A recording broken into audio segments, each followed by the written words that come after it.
May inamin si Noy PNP Chief at ngayon Senador Bato de la Rosa sa isyu ng paglabag sa karapatang pantao noong war on drugs ng Administrasyong Duterte. Aminado tayo dyan na mayroong mga kaso na talagang na-violate yung right ng tao. Kasi kung wala, dapat hindi nakakasuhan yung mga pulis na gumawa ng kalokohan. Walang leader na mag-utos na gumawa kayo ng violation sa batas. At saka walang pulis.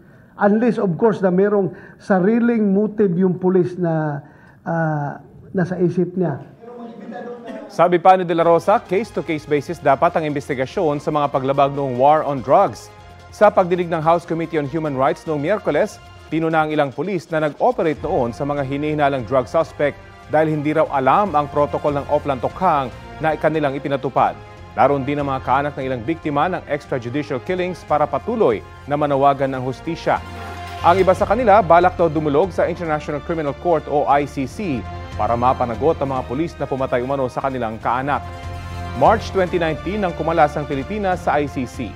Ayon kay Pangulong Bongbong Marcos, hindi pa rin maaaring panghimasukan ng ICC ang usapin sa war on drugs dahil gumagana naman anyang hustisya sa bansa.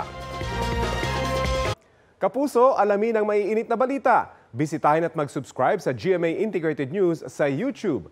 Sa mga kapuso abroad, samahan nyo kami sa GMA Pinoy TV at sa www.gmanews.tv.